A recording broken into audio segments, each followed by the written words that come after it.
My sister rolled her eyes and said, "He's just bitter because no one needs him anymore." My family laughed. So I pulled out my phone and said, "Let's see how you feel when I cancel every bill in this house." I, 32M, sat at the dinner table that Sunday evening, watching my family laugh and joke around like we always did. Except this time, something felt different. The jokes had an edge to them. The laughter felt pointed. And I was starting to realize I'd been the punchline for longer than I wanted to admit. It started when my mother mentioned how nice it was that everyone was finally doing well for themselves. My younger brother talked about his new promotion at the marketing firm. My sister went on about her latest freelance gig that was supposedly going to be huge. Even my father, retired for 3 years now, chimed in about how proud he was of how independent everyone had become. I smiled and nodded along, picking at the roast chicken on my plate. Nobody asked about my work. Nobody mentioned the software company I'd been running for the past 6 years. But that wasn't new. It had been like this for a while now. Then my sister made a comment about how I seemed quiet lately, and my brother laughed and said I was probably just tired from working too much. My mother added that I needed to learn to relax more, to enjoy life like everyone else. The conversation drifted, and I thought that would be the end of it. But then my father brought up the family vacation they were planning for next summer. Greece, apparently. 2 weeks of island hopping and Mediterranean sunshine. Everyone got excited, talking over each other about which islands to visit and what activities to book. I waited for someone to ask if I could join or if the dates worked for me. Nobody did. When there was finally a pause, I asked about the details. My sister rolled her eyes in that way she does, the one that makes you feel about 2 inches tall, and said I was always so serious about logistics. My brother laughed and told me to just go with the flow for once. Then my sister added, almost casually, that they'd already booked everything. For rooms. For 6 people. I did the math in my head. Mom and Dad shared one room. My brother and his wife had another. My sister and her boyfriend took the third. And the fourth was for my uncle and aunt, who apparently were invited before I even knew the trip existed. I asked if there was space for me, trying to keep my voice light. My mother said they'd assumed I'd be too busy with work to come anyway. My sister smirked and said something about how I was always making everything about money and logistics. Then she said it. The thing that made something snap inside me. She rolled her eyes again and said I was just bitter because no one needed me anymore. The table went silent for maybe half a second. Then my brother snorted. My father chuckled. My mother smiled and shook her head like my sister had said something clever but slightly inappropriate. Even my brother's wife laughed behind her hand. They all thought it was funny. A harmless joke at my expense. I sat there, fork in hand, and felt something cold settle in my chest. Because the truth was, they didn't need me. They just didn't realize it. Or maybe they did, and they'd gotten so comfortable with it that they'd started to resent me for it. I set down my fork carefully. Then I pulled out my phone. My sister noticed first. She asked what I was doing with that edge of annoyance in her voice, the one that suggested I was about to ruin the mood by being difficult. I didn't look up. I just opened my banking app and started scrolling through my automatic payments. My brother asked if I was seriously checking work emails during family dinner. I told him I wasn't. I was looking at something much more interesting. Then I started reading out loud. The mortgage payment for my parents' house. $1,700 a month. The car insurance for my father's SUV and my mother's sedan. Combined, $340 monthly. The property taxes I'd been covering since my father retired. $4,000 twice a year. My sister's car payment, which she'd asked me to help with 2 years ago during a rough patch and never mentioned again. $285 a month. The family cell phone plan. All 6 lines. $190 monthly. The table had gone completely quiet now. I kept going. My brother's wife's student loan payment, the one I'd offered to cover when they were trying to save for a house down payment. $500 a month for the past 18 months. The home insurance. The utilities for my parents' place, which had somehow become my responsibility when Dad retired. The streaming services. The cloud storage for the family photos. The subscription to that meal kit service my mother loved. My sister's face had gone pale. She said I was being ridiculous, that I was making a scene over nothing. I looked up from my phone and asked her if she wanted to call it nothing when the mortgage payment bounced next month. If she thought it was nothing when her car got repossessed. If it was nothing when my parents lost their house. My mother started saying something about how I didn't mean that, how I was just upset. My father's expression had shifted from amused to concerned. My brother's wife had stopped eating entirely. I told them I wasn't upset. I was just clarifying something. They said they didn't need me anymore. So I was going to give them exactly what they wanted. Independence. My sister tried to backtrack. She said she was just joking, that I was taking it too seriously. My brother said I was being petty. My mother looked like she might cry, but I wasn't backing down. Not this time. I asked them if they knew how much I'd spent supporting this family over the past 6 years. My father started to say something about how he'd never asked for help, but I cut him off. He hadn't asked. None of them had. I'd just started paying for things when I noticed they were struggling, and then I kept paying because it was easier than watching them stress about money. And somewhere along the way, it had stopped being help and started being expected. Nobody said anything. The silence stretched out, heavy and uncomfortable. My brother's wife excused herself to the bathroom. My father stared at his plate. My mother twisted her napkin in her hands. I stood up from the table. I told them I'd continue paying for everything through the end of the month. That gave them 30 days to figure out their own finances. After that, they were on their own, just like they wanted. My sister said I was being cruel. I told her she'd called me bitter and useless, and everyone had laughed. So maybe I was both those things. But at least I was self-aware enough to know when I wasn't wanted. I left the house and drove back to my apartment across town. The place I'd been living in for 4 years but had barely spent time in because I was always at my parents' house, fixing things, paying for things, making sure everyone was comfortable. My phone started buzzing before I even made it home. Text messages from my mother asking me to come back. Calls from my brother that I didn't answer. The next morning, I went through my accounts methodically. I canceled every automatic payment that wasn't legally in my name. The family cell phone plan, the streaming services, the meal kit subscription, the cloud storage. Everything that could be immediately cut, I cut. For the things that were legally my responsibility because they were in my name, I started the process of transferring them. I contacted the insurance companies and explained I'd no longer be covering the policies.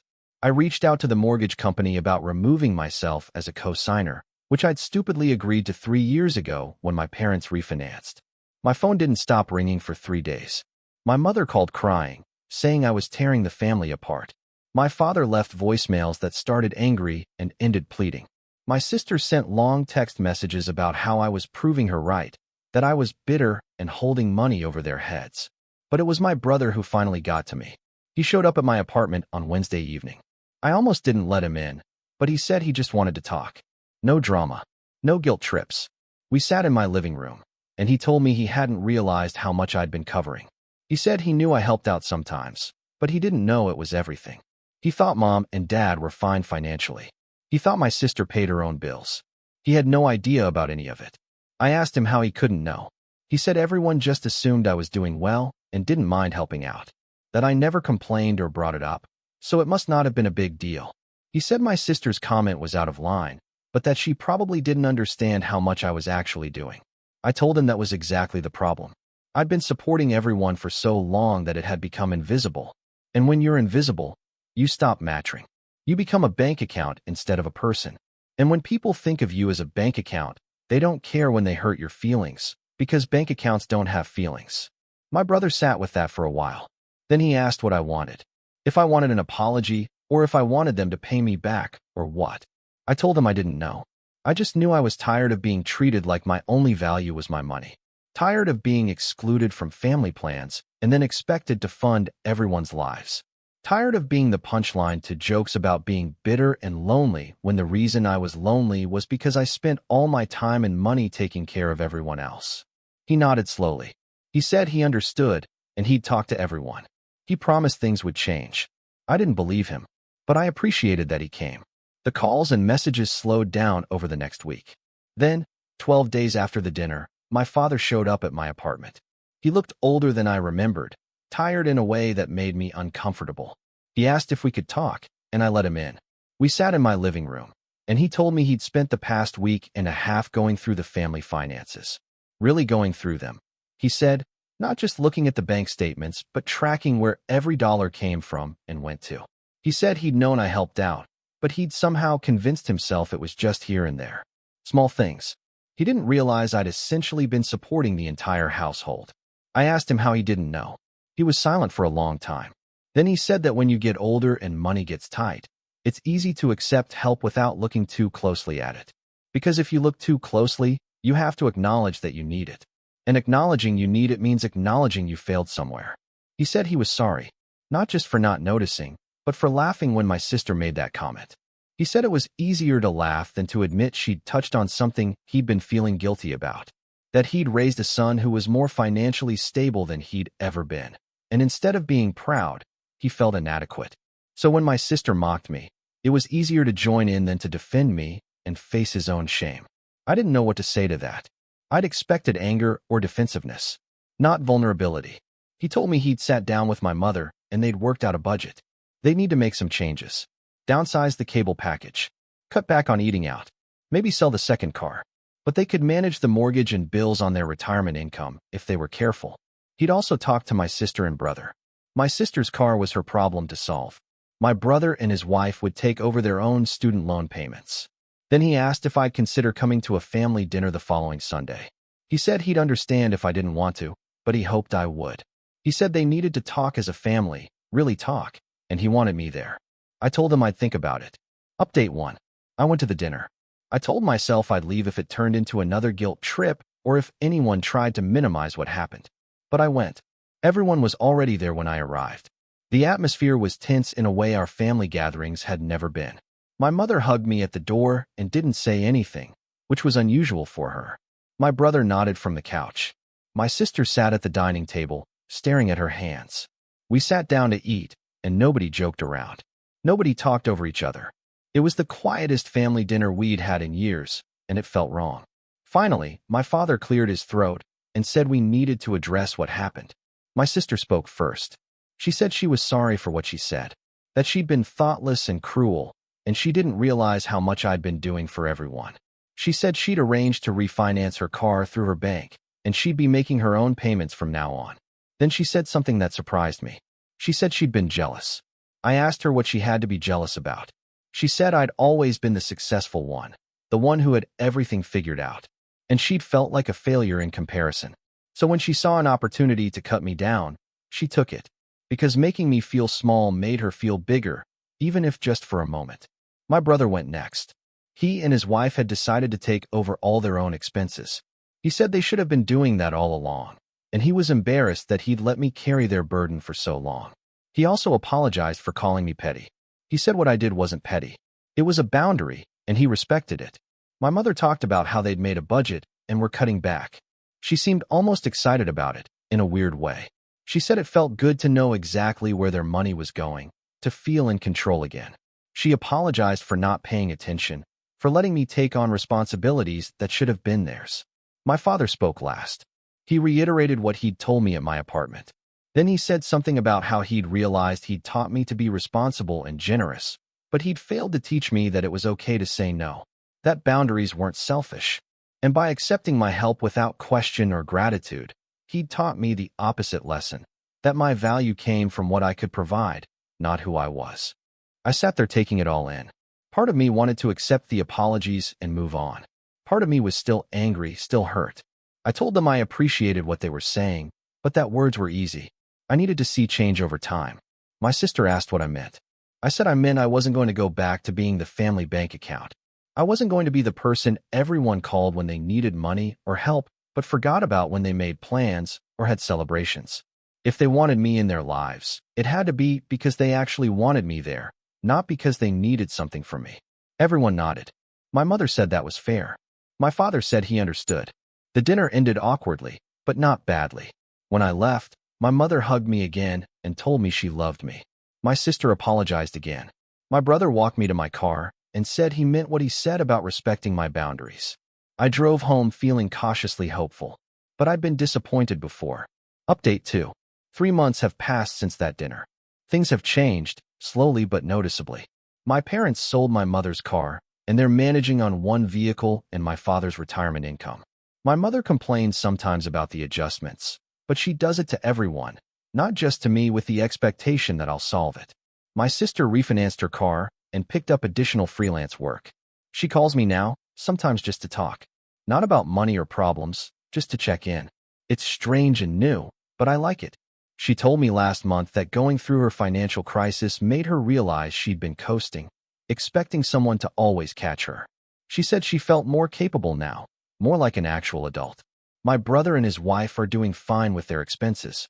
They invited me over for dinner a few weeks ago, and his wife apologized directly for the first time. She said she'd been so focused on their own financial stress that she'd never stopped to think about mine. We talked for a long time that night about money and family and boundaries. It was the most honest conversation I'd had with either of them. The family vacation to Greece got canceled. Not enough money in the budget once everyone was covering their own expenses. My sister joked that maybe we could do a camping trip instead, something cheaper. Everyone laughed, including me. It felt different this time. The laughter wasn't at my expense. Last week, my mother called and invited me to Sunday dinner again.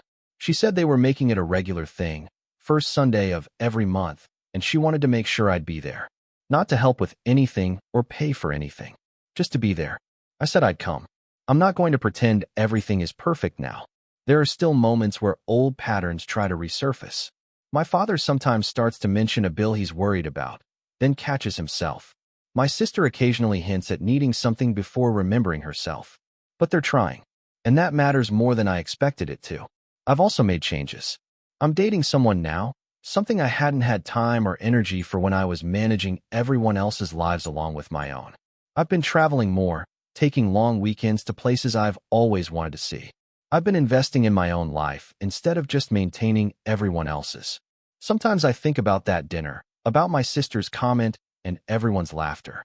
It still stings, but I'm also weirdly grateful for it, because it woke me up. It made me realize I'd been so busy being needed that I'd forgotten to make sure I was valued.